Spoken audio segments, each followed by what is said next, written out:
G'day, how are we? Over the last few months I've been giving the broadsword a thorough testing, and, as we alluded to earlier, I thought it might be fun to give this a proper review. First, however, I'd like to go over one fight in particular I had, where the problems of the former look really became apparent. This fight was a few months ago. I think this was the first fight, so I was pretty fresh, but I hope it's as obvious as it was to me that there was one major problem.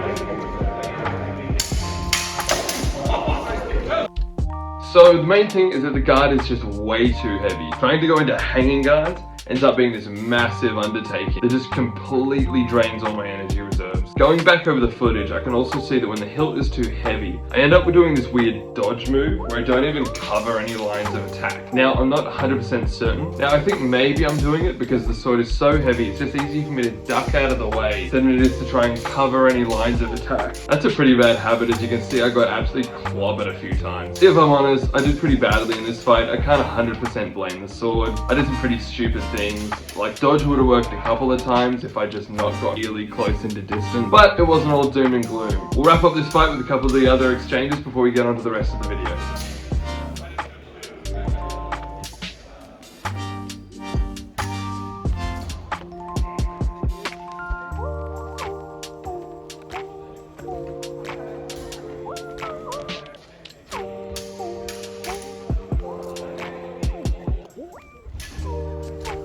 Now, as soon as I picked it up for the first time, I knew that the weight of this thing was going to be a major problem, so I was already making some plans to get some weight out. In the original video, you could see a few holes, and this is where I was going to start cutting out a bit of weight from the get-go. I ended up giving up on this because I just got a bit lazy, but it ended up not being a good idea.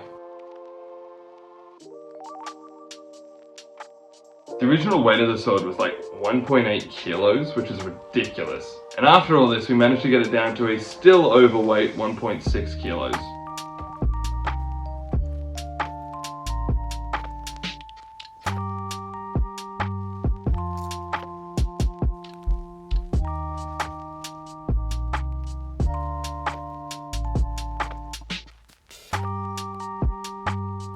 Look at that. I think it's way closer to an actual Scottish broadsword in appearance now.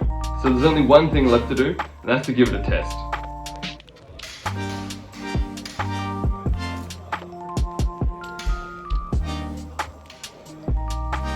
Now I hope you can immediately see that I'm doing way better with this. This is actually my coach that I'm fighting, so the fact that I don't get my ass absolutely handed to me here is a miracle.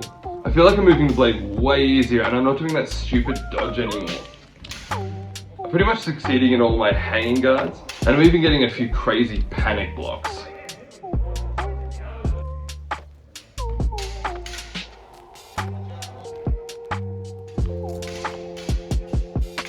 We'll let the rest of the fights play out, but I really appreciate you stopping along. I know this one's a little different than what we're used to. We're getting back into the full production videos for the next one. I'll upload a few of the extra videos of me getting my ass handed to me on shorts. If you want to see more of the fighting videos, please do like and subscribe. Chuck a comment below if you've got any tips for the Mark II when we start making that, and also just any tips for my fighting. Thanks again, it's been so good having you here, and I'll see you in the next one.